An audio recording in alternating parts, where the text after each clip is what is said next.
Good afternoon. I'm Professor Gary Packham, Pro Vice Chancellor for Student Enterprise and Entrepreneurship here at AIU.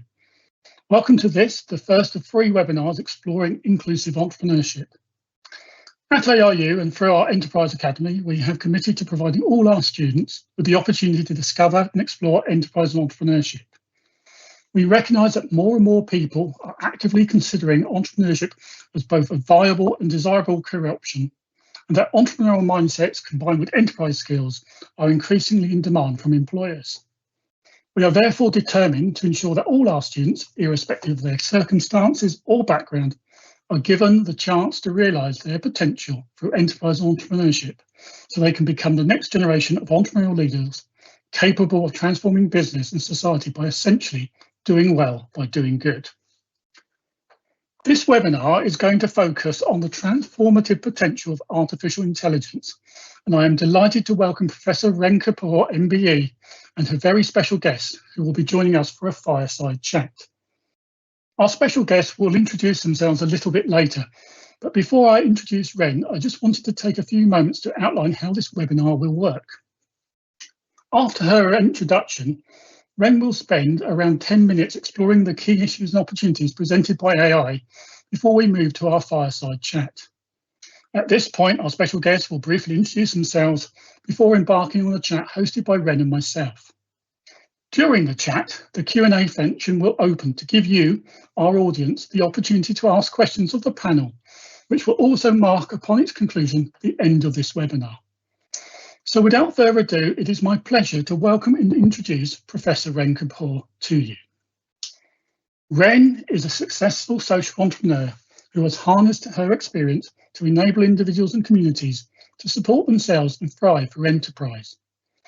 In 2009, she was appointed National Champion for Business Administration and Finance by the Education Secretary and tasked with bridging the gap between the FTSE 500 companies, education and young people. In 2013, she founded Enterprise for Life, alongside Ex-Forces Enterprises, the UK's leading provider of enterprise and startup skills to the wider military community. Ren has held a lifelong passion for the armed forces, and in 2017, she was appointed Lieutenant Colonel in the Army Reserves. Ren then took the Ex-Forces model and blueprint to set up Ex-Emergency Services, which is dedicated to supporting budding entrepreneurs within the Blue Lights community.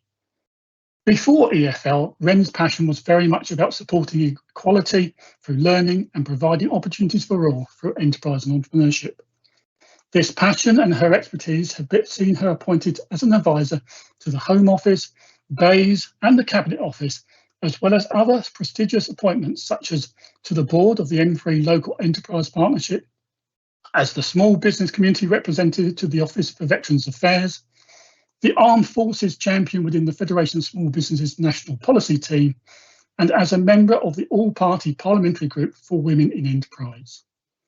Alongside these appointments, Ren has also successfully delivered projects which have been focused on supporting Syrian refugees, women and girls in business, and reducing reoffending rates. In 2018, Ren and her team formally took over the management of the Soldier On Awards, which has since grown into a successful brand of Enterprise for Life.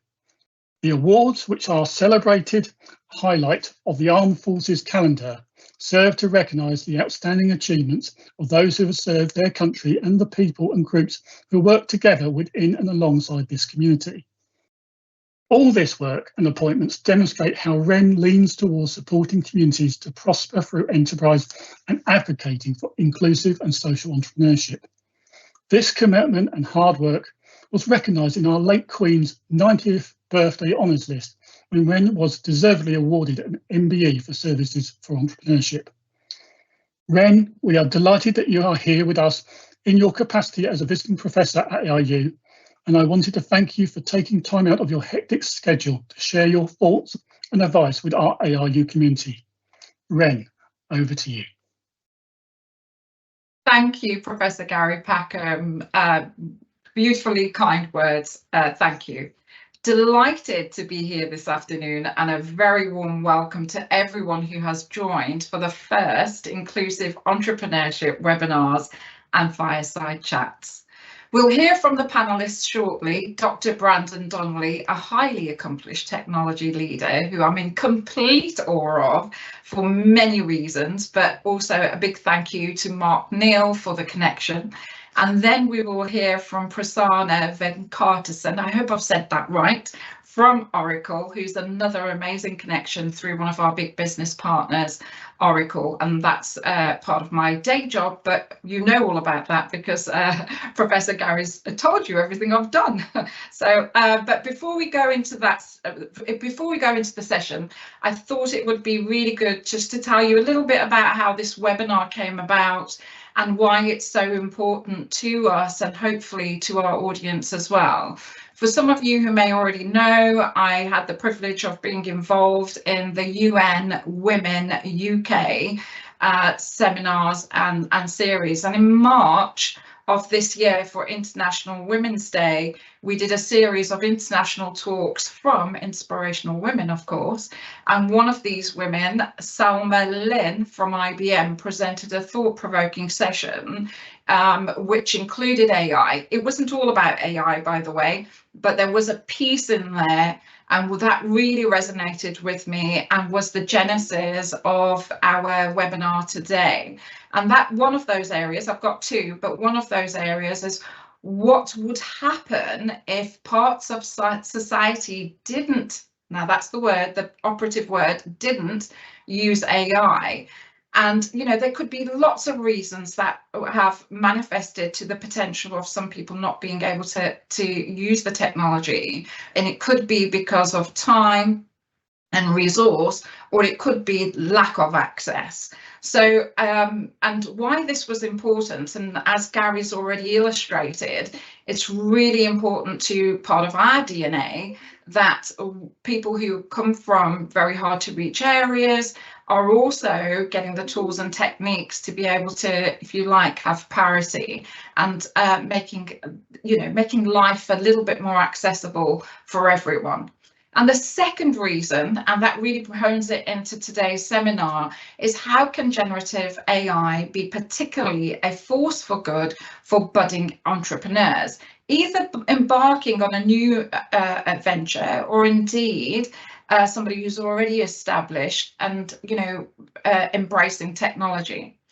As we know, small business owners who constantly are faced with a challenge of maximising productivity and staying ahead. No different in my own day-to-day job of running a couple of small enterprises. So staying ahead of technological transformations isn't easy, but I think this is a little bit of a game changer in the sense that it will make other things easier. So I, for one, am a big fan. I'm very grateful to both Brandon and to Prasanna and everybody else on the webinar today to be able to share their expertise. But let's start that conversation. We've got some questions coming up, but before we do that, it is my complete honour and privilege, and I say I, actually I mean our, to introduce our very first guest today, Dr. Brandon Donnelly. Brandon is a highly accomplished global technological leader who thrives on spearheading innovation, and we know that by, you know, all the work he's done with AI, ML, AR, VR, and I don't even know what all of those stand for, but I'm sure I'm going to find out. And he is on a mission to bring stakeholders together to change the world for good. Brandon, over to you. I don't even know how to begin with that, but I suppose I should say hi, everybody. I'm Brandon. No doctor needed. I think that's the death certificate of your former knowledge, right? It even has a date where it's died. That's the conferral date. I guess I can introduce myself if that's the right protocol. Perfect. So I'm a special advisor to the Asia School of Business's CEO. It's owned by MIT Sloan and the Malaysian government. I do a couple of businesses around IPR exploitation and exploration. little democratization of learning, which is why I love what you guys are doing here. It really touched a chord and resonated with me in my heart. And I would say that outside of that, I'm just the janitor and professional cat herder most days. Actually, most of my time is cat herding, but very excited to listen to everybody else here, and I'm just inspired by all of the work that everybody's doing, and especially those that are watching and listening. It's incredible. So thank you, Ren. Thank you, Brandon. And it is now my very, very, very honour to introduce our next guest. Prasanna Venkatesan is the Director of Outbound Product Management for Oracle's generative AI portfolio. His team works with customers to integrate AI into their business processes and realise return on investment, which is absolutely, again, very apt for this part of our seminar. Working innovation through AI for the last decade. Welcome, Prasanna. Thank you for that, Ren. Hopefully I'm audible. And hello, everybody, both the folks on camera as well as those listening in the audience. It is a distinct pleasure to be here. As Ren mentioned, I work for Oracle in our outbound product management for our generative AI technologies. Previously, I've held quite a few positions. I like to call myself as the jack of all trades and hopefully the master of some, if not none. And in my previous role at the reason how I kind of rolled into this is because of the very many working relationships that I built up over the course of more than a decade working in smart grid and then in the Internet of Things or IoT, and then finally in AI. And then generative AI seems to be the absolute cutting edge of where AI seems to be going. And also, as Ren mentioned, I work mostly with business partners of ours to see how they might be able to leverage some of these technologies to get better at what they do, whether it's in terms of revenues or in terms of operational costs or productivity. Back to you, Ren. Thank you, Prasanna, and welcome to you both. But I have somebody else that I absolutely want to bring into the panel debate as well, and it wouldn't be complete without our very own past graduate, who is now the Student Enterprise Officer, Omkar Singh. Omkar's role today is to really lean in to how AI and generative AI will be embraced for students and lecturers as a force for good. So Omkar, if you will, it would be nice to hear just a few words from you too. Thank you, Ren. Hi all, it is nice to see you here. My name is Omkar Singh. I am a recent graduate with a degree in Masters International Business, and I currently work as a Student Enterprise Officer here at ARU. And my role is more of supporting students and recent graduates in their entrepreneurial journey.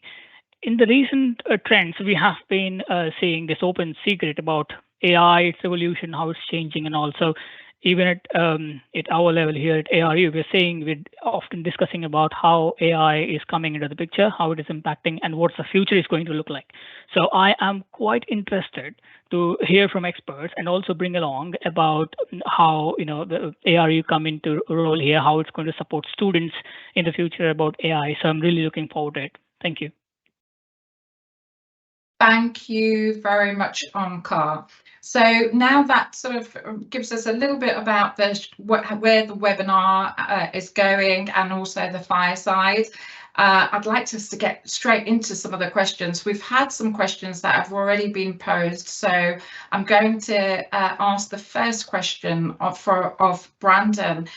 Brandon, it seems like a very, just a very straightforward question. So if I can sort of, why is it important for student and graduate entrepreneurs to engage with AI when developing their business idea? So that question goes straight to Brandon, and if you can give us your views. Yeah, I mean, thank you, Ren. I think it's really critical right now because the book is literally being rewritten on so many degrees. Do you have an MBA? It didn't include AI? Well, you're on an equal playing field, right? You have a marketing degree? you were taught how to do certain things or design certain things without generative AI workflows and work tools, well, actually, that may be an impediment because now you have to relearn and retrain your brain on something.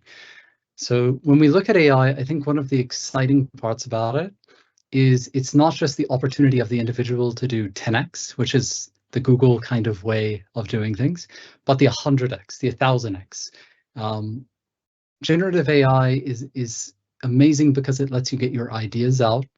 It enables you to iterate faster, to extend your reach, to be seen, to create, to have kind of a compass of what should I do? Well, you can ask, right? And you can get a mostly sophisticated answer of, oh, well, maybe you should do this, or maybe you should do that, or it can do coding for it. It has now made you, and some of our other panelists who are master of some and what do you call it, dabblers in many, I would say, experts now, right? And your ability to be able to create at scale, at speed, and to be able to take an idea in that vision, right? It's amazing. And why now?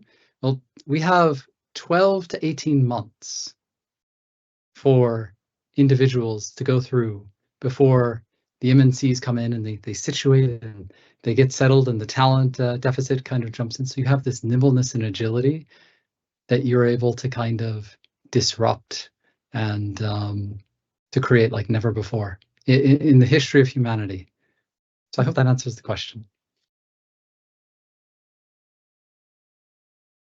Thank you, Brandon. I mean, that's quite very insightful, and it kind of probably leads on to the next question, which I'm going to target Prasanna to answer, which is probably quite an easy one to ask, but not necessarily an easy one to answer, Prasanna. So apologies for this, but how can artificial intelligence actually foster a more inclusive business and society, or how would you like it? How would you like it to be in such a way to foster that kind of inclusive business and society?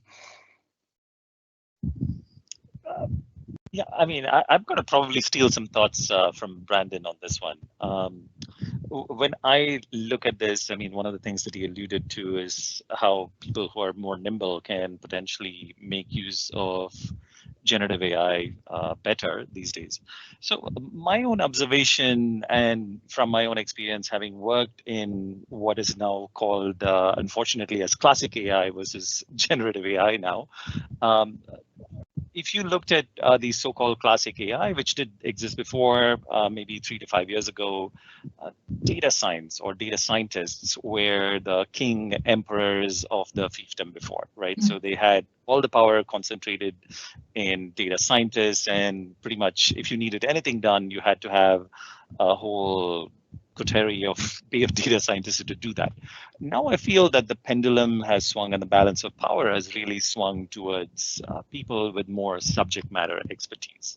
So I mean, let me elaborate a little bit on that. So, I mean, data scientists are still important to set these things up, but with generative AI, you now have these things called agents, for want of it is actually a technical word. But what agents do is they make generative AI technologies much more nimble, because you don't want an AI which is absolutely humongous, because the cost of running something is prohibitive. So you want these smaller chunks of these generative AI models with which are coupled by this agent. You can think of an agent as a traffic cop, which tells it, well, this is a question about nuclear engineering. You need to go and look in here to find that answer. That's a question about electrical and electronics. You need to go look there. So you need these subject matter expertise now in order to be able to set these agents up and to make use of generative AI much more effectively, much more efficiently, and much both in terms of cost as well as speed.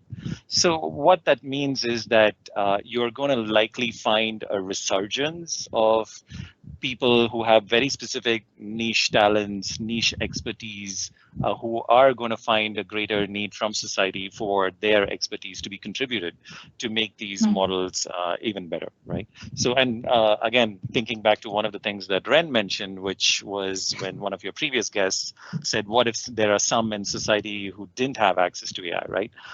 And again, I think with generative AI, it's been this massive enabler, right? Many of the services-based models, the base foundational models, are pretty much basically free. And even some of the enterprise class AI models that me and my team work with, they are extremely reasonable, costing just a few pennies per question that is asked of them. And when you look at this so-called classic AI a few years ago, even though much of this technology actually existed, you still needed, well, what you couldn't do as a layperson is to ask a question in your own language, whether it's English or any other major language. Many of these models now understand multiple languages. So if you're able to ask a question, you can now make use of AI. That in itself, I think, is this great enabler, which is going to bring in much more people to be able to access and make use of these technologies. A bit long-winded answer to your question, Gary, but I hope that kind of lays out my thoughts on how I feel that we are all going to benefit from this. Thank you, Prasanna, for answering that question and actually bringing in some of the other threads from this. I've got a question for Brandon, but before I do that, I just want to sort of say, if I looked excited, it is because I felt like I was sort of held back a little bit because I didn't have the education on technology sciences wasn't something that I had pursued, and all of a sudden this whole world with generative AI has opened up, and it's bringing us to be a bit of on a level playing field. So I'm so excited about that. But one of the things that I really wanted to bring into this is it feels sometimes that the thing that will hold us back is our imagination now, because actually the tools, we can actually ask it pretty much anything. So so my one piece of question, which we'd like your advice on, is how can student entrepreneurs really adopt the AI into the business, not necessarily just from a technology, understand the technology, but actually the creativity. So how would you, what would be your advice around that, Brandon?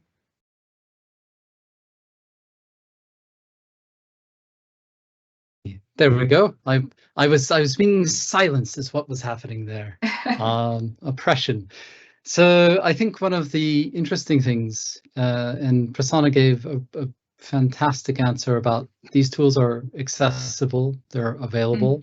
I think one of the other parts is the knowledge, like what we're doing right now, is freely available in a lot of sources, and that what you have is not just a linguistic calculator, right? You put a language prompt in, you get a prompt out, but that you actually have a direct competitive advantage for the fact that people are still intimidated by signing up for ChatGPT or Claude or Adobe Firefly or Beautiful.ai, whatever the tool is.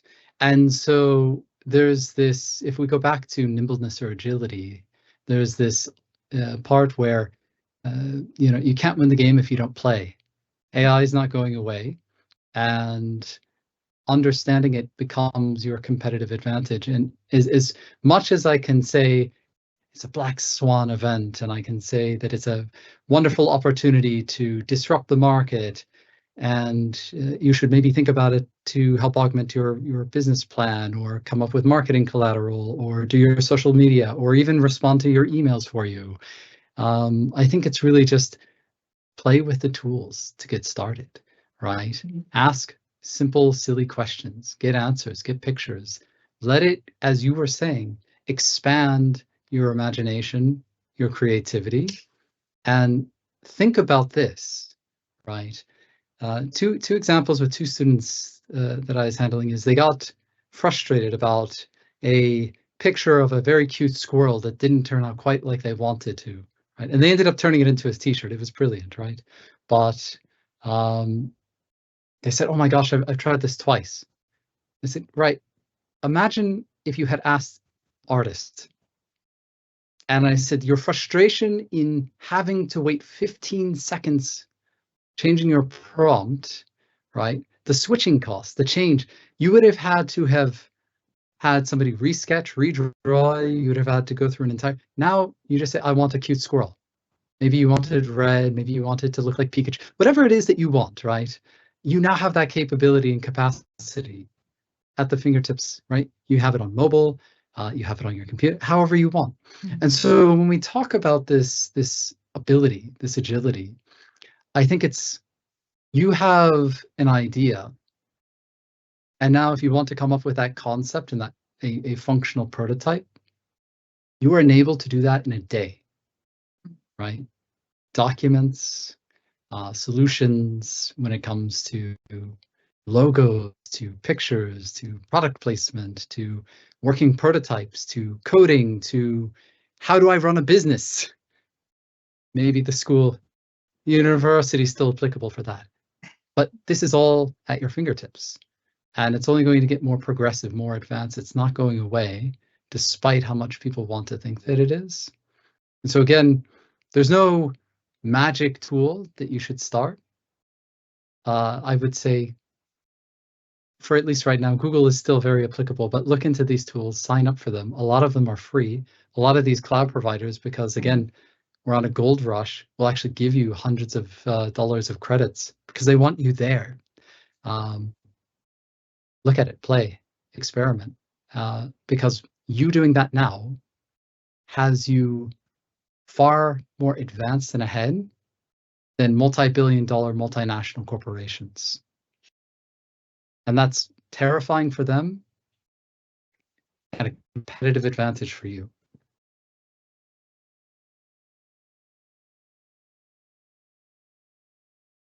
Thank you, Brandon. Again, probably leads very nicely into the question that I've got for Prasanna, because we do hear on Prasanna all the time that this is not for me, this is for large business, this is for innovative small business. So how is AI relevant to all businesses, just irrespective of size or sector? What are your kind of key reflections on those challenges? I vehemently disagree that this is only for large corporations. And I have a few examples of companies across the board, from multi-billion-dollar market cap companies to small privately held, private equity held too, companies which are very focused on the bottom line, as with all private equity held companies. So, I mean, when you think about it, I'll just kind of building upon some of the things that Brandon said and I alluded to as well. What you're seeing is that even in the people who are providing these models, whether it's the OpenAIs of the world, the Googles of the world, or the Anthropics of the world, or closer to some of our partners such as Cohere, a Canadian firm that we are working with, whether large or small, what you're increasingly finding is that people are able to train these much smaller models and find the correct answers faster. It's not because they don't like large models, but rather because of certain supply chain issues that we're facing. It's extremely hard to get very high performant GPUs, these graphic processing units, which are the heart of what makes many of these models run inside extremely large data centers, right? So people are finding that, well, can I optimize this to run on a much smaller model and so on and so forth. So just like Gen AI and before it, cloud did the same thing, right? Cloud was also this great leveler. I mean, if you recall 10 years ago or 15 years ago, unless you had a very large data center with thousands of square feet of racks and racks of servers and compute and hardware and networking and storage, you really were not able to access much of this compute capacity and storage capacity in order to do a lot of manipulations of databases, etc. So you are forced to build it, and unless you, and obviously these things cost millions, in some cases billions of dollars to build. You were literally host if you didn't have access. And with cloud computing, that was also a great enabler where pretty much anybody who's a startup with a few individuals can swipe their credit card, get an account on any of the large hyperscalers that are out there and get started, right? And if you look at small companies today, I think Brandon mentioned Adobe Firefly. You can actually design your own logo for your company if you want. You can make use of many of these free models that are there to write marketing copy. So you don't need a marketer. You don't need a graphics logo designer. In fact, we have a very small customer with whom we have worked quite a bit on. This happens to be a highly technical kind of service. They offer very similar things such as Microsoft Teams and Zoom, etc., to their customers. And they operate a contact center, and their agents were spending an inordinate amount of time, first of all, to do research on these highly technical questions that they were being asked. And secondly, they also had to summarize these conversations. So summarizing the conversation at the end of their call took them about 2.5 to 3 minutes. We did that in 5 seconds. And again, for the research that they had to do to find the answer, again, within 10 seconds, we are able to query their backend knowledge bases, et cetera, that they've written. And the agent can just type in a very simple English question without using highly technical language, and you're able to get that answer to them. And it doesn't cost them very much to deploy this. And also at the other end of the spectrum, we are also working with a multi-billion-dollar US bank, for whom obviously compliance is a huge issue. So obviously, being a large bank with a lot of money in the bank, rather, they become a pretty big target if they are not compliant with certain things. And so obviously one of the things that they want to do is to ensure that all their employees are compliant with a Series 63 regulation or some other regulation which they have to follow. So what we've done with generative AI for them is to write an automated, again, for want of a better word, a bot, which actually takes these files of learning materials, automatically generates questions as well as a few multiple choice answers, figures out which questions or which topics this person that is taking the test is not doing so well, automatically directing them to, well, you need to go and read that particular chapter and then come back to the question. So it makes things easier for them. So across the spectrum, I think generative AI has become this massive, massive leveler. So regardless of the size of your company, as Brandon mentioned, if you're not taking advantage of it, please do. I think time is of the essence. Prasanna, thank you so very much for that, and particularly bringing it back to, that statement about it's a leveler, and we talk about leveling up a lot, throughout of the different things that I touch with different organisations that I work with. But I also want to bring it back to what Brandon said about experiment, play, and enjoy. Enjoy the AI that's out there. And he delivered that really well on Saturday, and I'm going to keep going back to it. It was the quickest 4 hours that went by, and I did exactly that, Brandon. You'd be proud of me, I think, on Sunday, because I bought myself I paid for some ChatGPT 4. And I put in there about a young girl at the age of 15 who had an arranged marriage. It didn't work out. She had 2 children. They'd grown up, and some other little bits and pieces.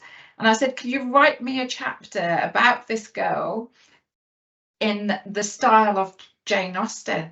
And oh my goodness, and it did. So, there is an element of playing with these tools and taking the scariness out of it. But also, I think as leaders, we need to take the stigma away from, I had a conversation with my head of marketing this morning, and I said to Anna, I told her about my little story.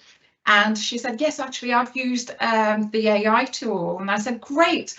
As a leader in the organization, I want you to embrace this. It means that you can do 10 times more, you'll be 10 times more efficient.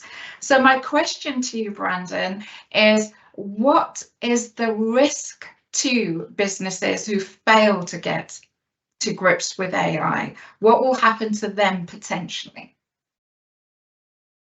I wanted to just say they're going to have to pay McKinsey or BCG a lot more. Consultants aside, I love that this isn't actually the real Ren, because on Sunday you created a deep fake of yourself for this. It's incredible.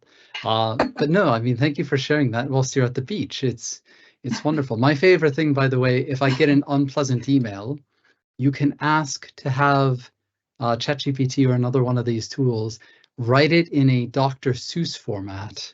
And I call it to Seussify it, and then it gives you a nice little tale and everything, and it makes it all the more pleasant. But again, that shows the dynamic ability of being able to take information, right, and to output it.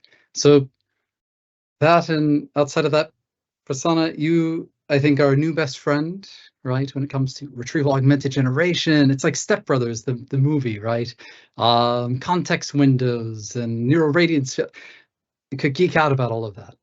When it comes to what do these folks have to worry about, I'm having those conversations and they are fascinating, right?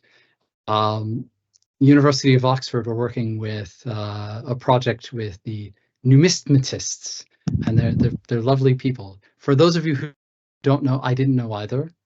I had to Google the result, and it's actually those who study coins, right? And apparently I was working with a bit of a world-renowned numismatist, which I said, do you know who that is? I said, no. Apparently people did, just not the people that I knew, the circles, the coins. But we used a tool on Hugging Face, which is, again, it's an aggregator of these models and data sets. And we used a tool called DeepSeek. And generation 1, we uploaded a coin, and it gave kind of we said, what is this? And it gave a very bad result.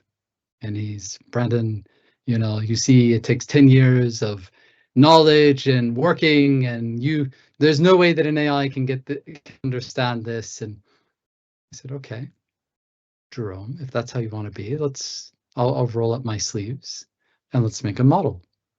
30 minutes later, we did some fine tuning.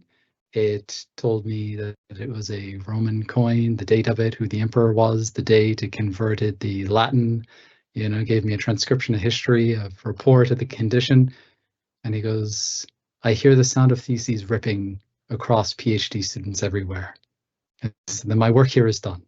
So I will, like an LLM, take some trained data, steal it, repurpose it, and say what Sanjay said from MIT, which is big corporations largely have their head in the sand right now. Moratoriums on AI, awaiting regulation.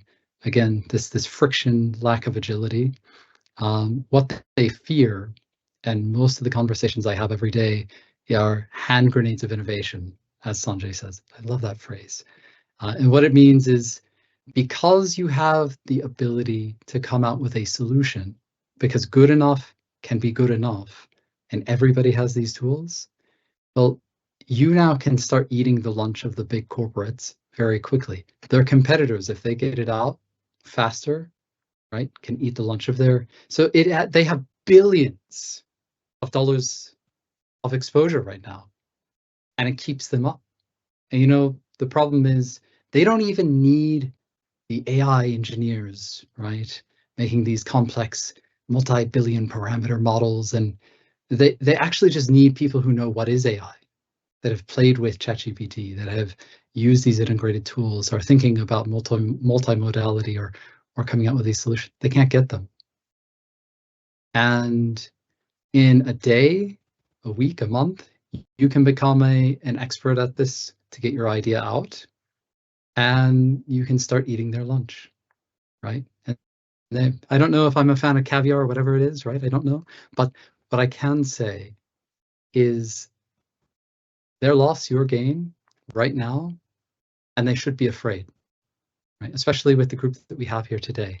I mean, I'm really excited with what everybody's going to create, because I know it's going to be great.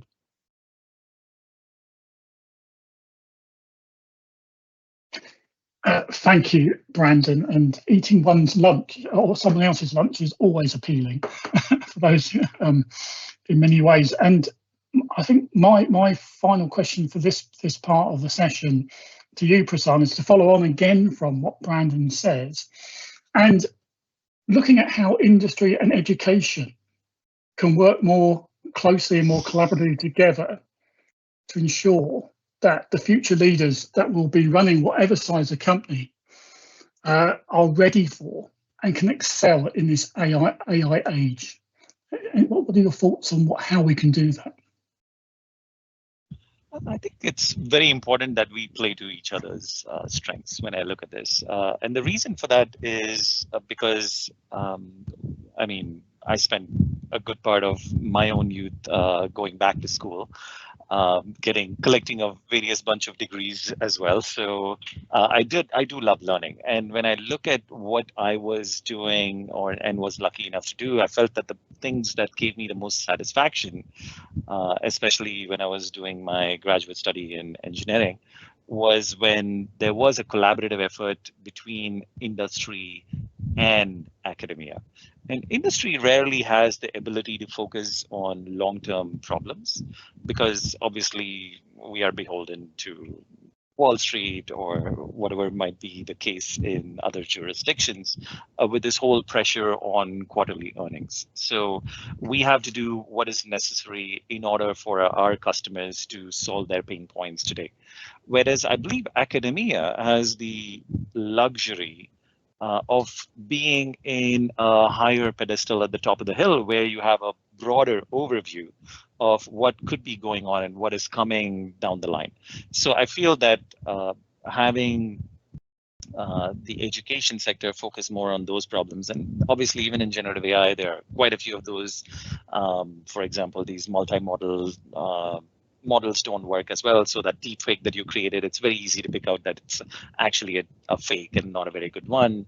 There's all sorts of code generation models, which again are not so great today. So those are all things I believe that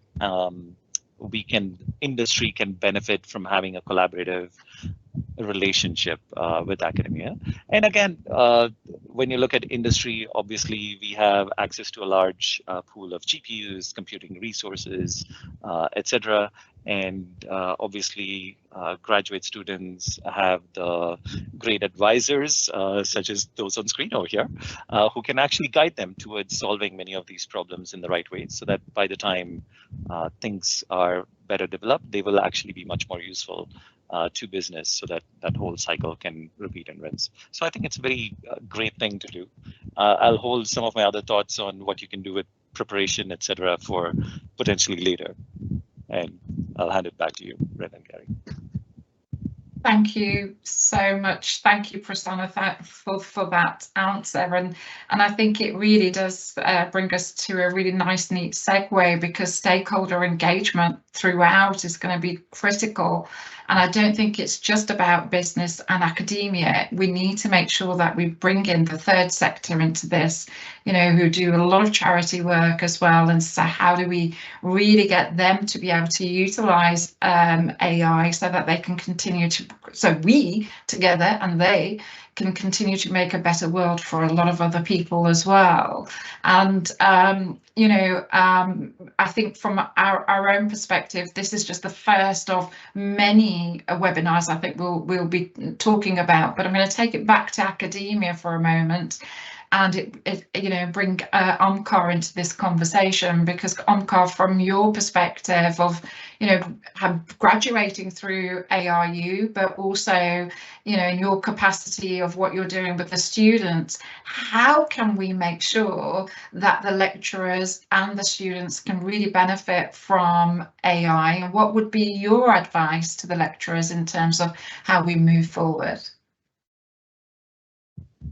That's an interesting question, Ren. And you just mentioned about leaders acknowledging the use of AI, and then it increases the potential. And I think it is exactly similar in the higher education setting. What we have been seeing here over the years, since the ChatGPT has come into the picture, is students are not essentially fearing, but there is a big concern among the students and the recent graduates that if we use ChatGPT content in our academic things, or maybe in the CV or anywhere on social media, will my impression be on stake? Will my credibility be vanished? Or will that be not taken into consideration? Will I have any academic misconduct? So these kind of concerns are quite seen, and therefore we need to acknowledge that these things do exist in higher education, but not widely discussed. So my first advice would be is lecturers to understand that this is within the classroom now. The AI is taking shape, and becoming daily part of life. So there is a requirement of having a very transparent and open discussion between the lecturers and the students that, okay, we have AI. Now let's see how to complement on what knowledge and resources we have, rather than just replicating exactly from what it generates. So it should be this tool should be used as complementing tool in terms of how they can research more and better, and I think that really is going to happen. How it could be done is, something, the word we were talking about is the prompt engineering. And the student, so we know AI exists and we know it gives information, but how to extract the information that exactly we need, the data we want. So maybe there could be an interactive session among the lecturers and the students about, okay, there is a quick short activity, give a prompt to AI and derive the data what you want, derive the information what you want. And this could be across disciplines. It's not just limited to business or arts or creative or only sciences. It could be open to everybody. And second point, my advice would be about accessibility. Accessible education is one of the key areas. The students or anyone who has got the learning disability, AI is a great tool that converts the text to speech and speech to text within fraction of seconds. And then you have got entire chapters. It can summarize for you in a very short paragraph, or the key areas. It could do that one very quickly.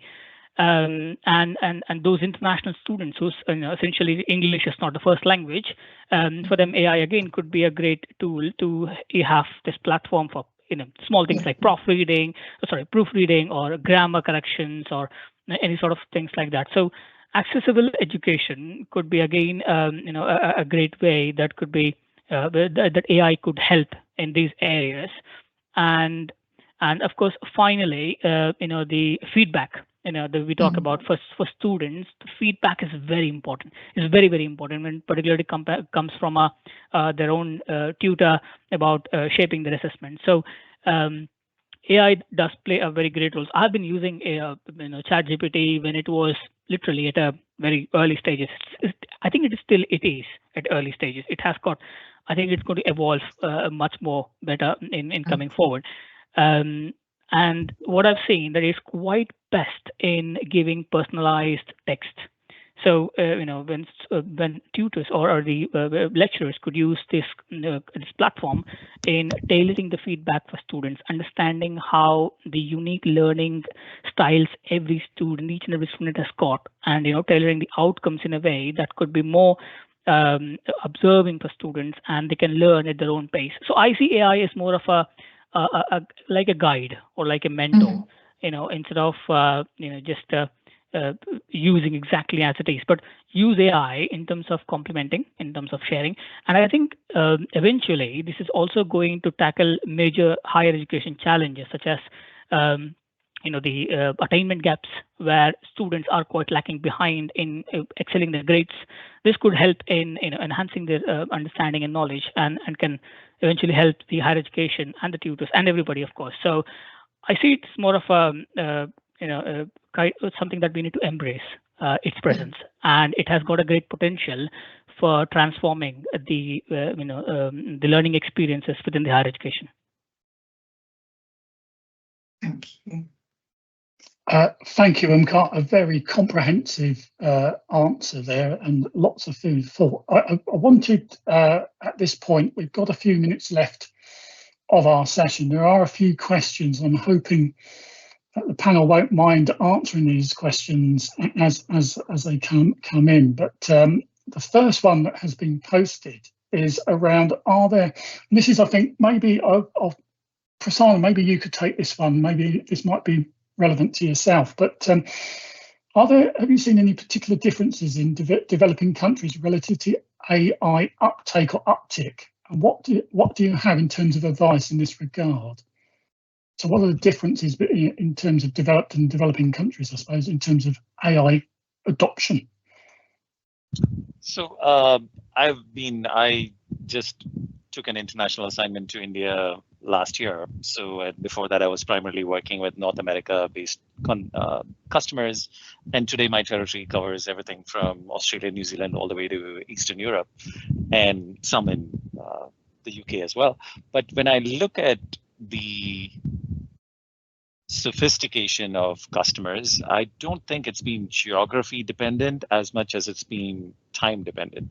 So for example, 6 months ago, pretty much across the board, when I was talking to about a few, I mean, there are certainly a few exceptions, but pretty much all customers that I had spoken to about 6 months ago, they wanted a basic understanding of what these large language models could do for them. And then just a few months later, it quickly switched to, as Brandon mentioned, that term, retrieval augmented generation, RAG. So what can I do with my own data? That was another question that came up about 6 months ago. And today it's all about, well, this thing is now costing me too much. How can I go to a smaller model? How can I use agents and tools and functions and so on? All these, literally this technical barrage of three-letter acronyms that are hitting us. So as far as sophistication of customers across countries go, what I've personally found is that when I go and talk to customers today, pretty much all of them have already tried many of these large language models and generative AI capabilities, and they're looking at what next can you tell me that I've already not tried. So I have to be constantly on my A game when I go and talk to these customers about what we can do to help them run their business better. So I find that my own job is becoming a lot tougher these days. Thank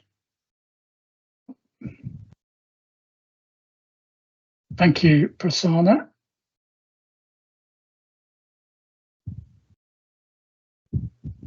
Just waiting for that to flick.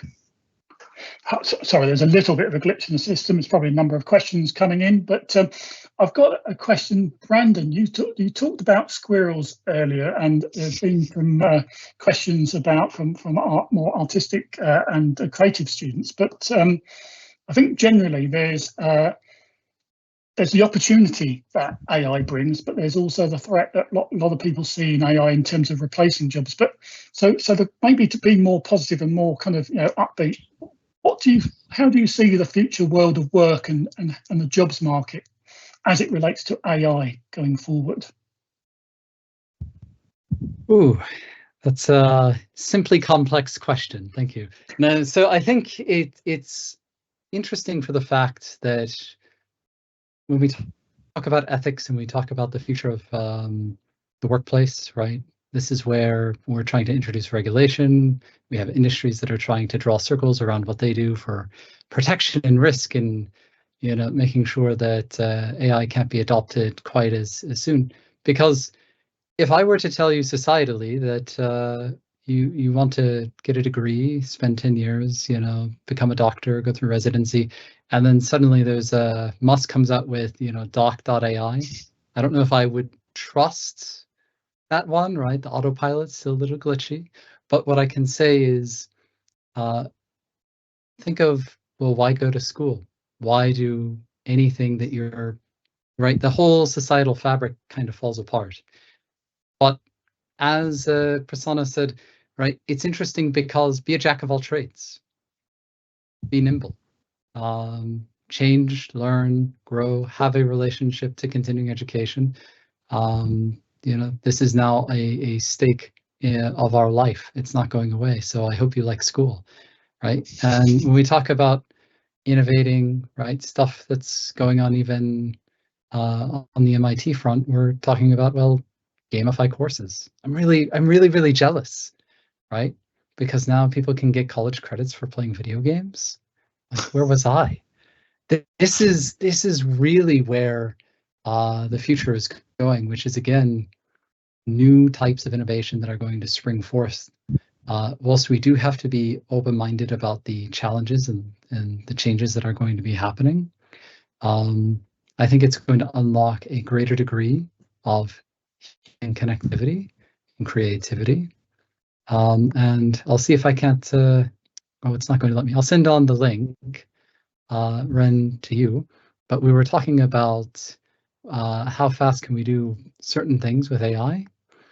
Well, whilst we were chatting away, I have a shareable chat transcript on a brand new business idea that Omkar was talking about, with marketing, a logo, concept art, and everything. Customer in 30 seconds. So when we talk about the power, there you go. Freebie for anybody out there in the audience, right? Thank you, Brad. Thank you very much, Brandon. And I'm just conscious of time. I just wanted. I think we'll leave it there. There are a few more questions that we might.